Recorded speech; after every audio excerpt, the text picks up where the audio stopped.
अस्सलामुअलैकुम दोस्तों, क्या आप एचबीएल में लोन के लिए अप्लाई करना चाहते हैं या एचबीएल या किसी भी बैंक में लोन अप्लाई करना चाहते हैं। लोन अप्लाई करने से पहले कुछ अहम चीज़ें समझना बहुत ज़रूरी हैं, क्योंकि आपके दिमाग में ये चीज़ चल रही होगी कि लोन लेने से नुकसान हो जाएगा या फ़ायदा हो जाएगा। ऐसा भी हो सकता है बिल्कुल, क्योंकि लोन आपके लिए नुकसानदेह भी साबित हो सकता है और लोन आपके लिए फ़ायदेमंद भी साबित हो सकता है। कुछ लोगों ने लोन लेकर बहुत फ़ायदे भी किए और कुछ लोगों ने लोन लेकर अपने घाटे भी किए। क्या आप लोन के लिए एलिजिबल हैं? बैंक की पॉलिसी क्या है? बैंक की पॉलिसी क्या कहती है? किन सूरतों में बैंक आपको लोन दे देती है और किन सूरतों में बैंक आपसे माज़रत कर लेती है, सॉरी कर लेती है, हाथ जोड़ लेती है कि भाई सॉरी, हम आपको लोन नहीं दे सकते। वो कौन कौन सी वजूहात हैं ये भी मैं आपको बताऊंगा। इसके अलावा बैंक आपको ज़्यादा से ज़्यादा कितना लोन दे सकती है। कुछ लोग अपना दिमाग चला रहे होते हैं कि कुछ इतना भी 10 लाख इस बैंक से लोन ले लेते हैं, 10 लाख उससे ले लेते हैं, 10 लाख उससे ले लेते हैं। ऐसा नहीं है। एक स्टैंडर्ड है ईसीआईबी जिसे कहते हैं, आपका डाटा मेंटेन होता है। ये तमाम चीज़ें भी मैं आपको बताऊंगा। आइए वीडियो को विदाउट टाइम वेस्ट किए हम वीडियो का आगाज़ करते हैं। और मैं सबसे पहले आपको बताता हूँ कि लोन लेने से आपको फ़ायदा क्या होता है और नुकसान क्या होता है, क्योंकि ये सबसे अहम सवाल है। क्योंकि कोई भी चीज़ लेने से पहले उसके नुकसान या फ़ायदे के बारे में इंसान को इल्म होना ज़रूरी है। अगर आप लोन लेते हैं अपने किसी भी ख़ास मकसद के लिए, जिससे आपकी ज़िंदगी में कोई भी आपका एसेट बन जाता है या आपका कोई ज़िंदगी का बड़ा मसला हल हो जाता है, जो कि आपके समझते हैं कि ज़हनी तौर पर आपको परेशान कर रही है कोई चीज़, तो लोन ले लेना बेहतर है। और वैसे अक्सर लोग क्या करते हैं कि घर बना लेते हैं। जैसे फॉर एग्ज़ाम्पल उसके पास अगर एक घर है, फर्स्ट फ्लोर बना हुआ है, ग्राउंड फर्स्ट बना हुआ है, अगर वो एक और फ्लोर उसके ऊपर बना लेते हैं बैंक से लोन लेके, और वो इंस्टॉलमेंट 4 साल की इजीली देते रहते हैं, तो उसका वो 4 साल का लोन बेसिकली उसकी घर का जो इंस्टॉलमेंट है उसका रेंट ही उसका पे करता रहता है। और 4 साल बाद उसका एसेट बन जाता है और 4 साल बाद उसको परमानेंट उसका एक रेंट मिलना शुरू हो जाता है। ये कुछ लोग बच्ची की शादी के लिए करते हैं। और बच्ची की शादी के अलावा इंसान की अपनी शादी भी हो सकती है, ज़ाहिर सी बात है। तो इन मामलात में इंसान लोन ले सकता है और अपने मसाइल हल कर सकता है। अच्छा, कुछ ऐसी चीज़ें जिनसे आपको इज्तनाब करना चाहिए, जैसे कि आपको इतनी कोई ख़ास ज़रूरत नहीं है, वैसे ही आप एडिशनल कोई बिज़नेस सेटअप अपना इंगेज करना चाह रहे हैं, तो उस सूरत में आप लोन लें, लेकिन इतना ज़्यादा लोन आप अप्लाई मत करें। इनिशिएट लेने चाहिए बिज़नेस के भी बिल्कुल जॉब के साथ साथ, लेकिन आपको ज़्यादा बड़ा लोन नहीं लेना चाहिए। छोटे लोन से आपको बिज़नेस का आगाज़ करना चाहिए। कुछ लोग क्या करते हैं कि अपनी जॉब से, अपनी सैलरी से बहुत सारा लोन ले लेते हैं और फिर लोन लेने के बाद फँस जाते हैं और बिज़नेस में लॉस हो जाता है या फ़ायदा नहीं हो पाता या कोई पैसे खा के भाग जाता है या कुछ भी होता है। बेहतर यही है कि आप उस पैसे से प्लॉट पकड़ लें, प्लॉट ख़रीद लें। 4 साल में आपका प्लॉट भी बन जाएगा और वो प्लॉट जो है उसकी कीमत भी डबल हो जाएगी। तो ये वो सूरतें हैं जिनमें आप लोन लेके बैंक से फ़ायदा हासिल कर सकते हैं। अब आते हैं हम क्राइटेरिया की तरफ कि आप लोन के लिए एलिजिबल हैं या नहीं है। देखिए, आप अगर एचबीएल से लोन लेना चाहते हैं तो आप सबसे पहले तो एक चीज़ को बड़े गौर से समझ लीजिए कि एचबीएल सिर्फ अपने कस्टमर्स को लोन देता है। मतलब जिनकी सैलरीज एचबीएल में आती हैं, सिर्फ उन्हीं को लोन देता है, बाकी अलावा इसके किसी को लोन नहीं देगा। अब आप थोड़ी देर बाद वीडियो के कमेंट में ये मत कह के मत कीजिएगा कि मेरी सैलरी फ़लाँ बैंक में आती है, क्या मैं एचबीएल से लोन ले सकता हूँ। खरा खरा बता दिया कि एचबीएल लोन नहीं देता। हाँ, आप किसी और बैंक में ट्राई कर लें। कुछ और बैंक्स हैं जो कि दूसरे बैंक अकाउंट होल्डर्स को लोन दे देती हैं।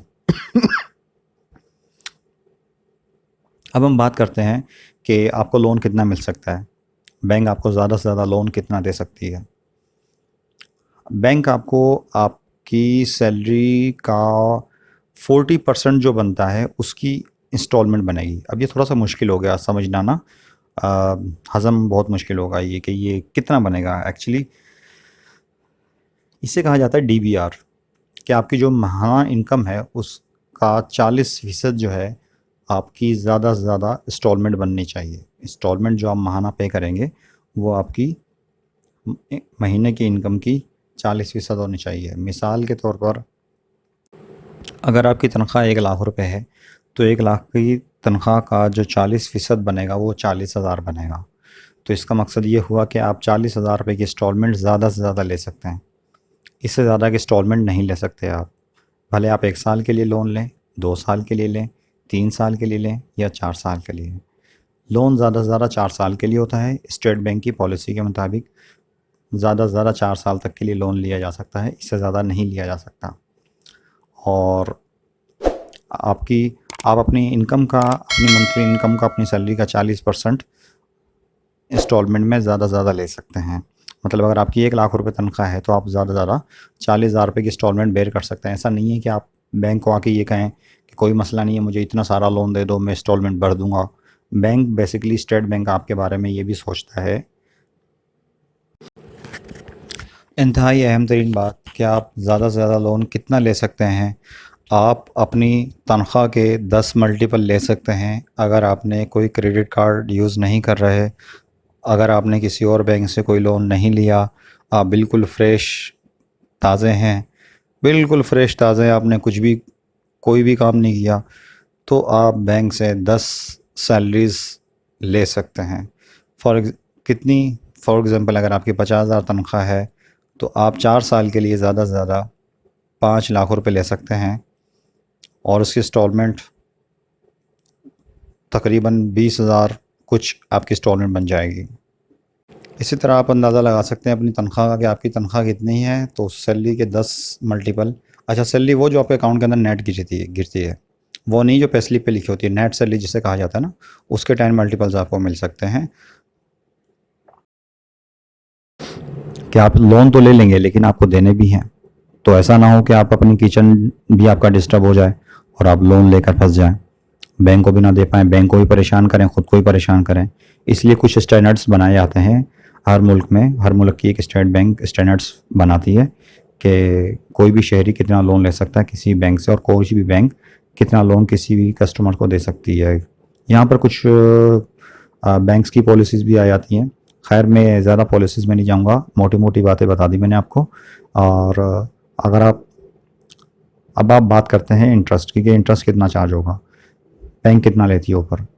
बैंक जो है बेसिकली लेती है 35.99%।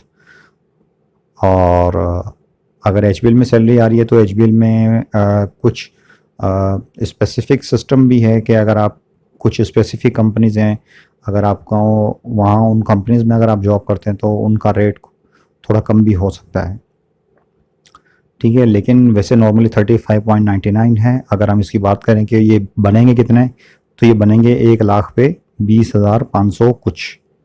मतलब अगर आप 1 लाख रुपये बैंक से लेते हैं 1 साल के लिए, तो आप बैंक को देंगे 20,500 रुपये।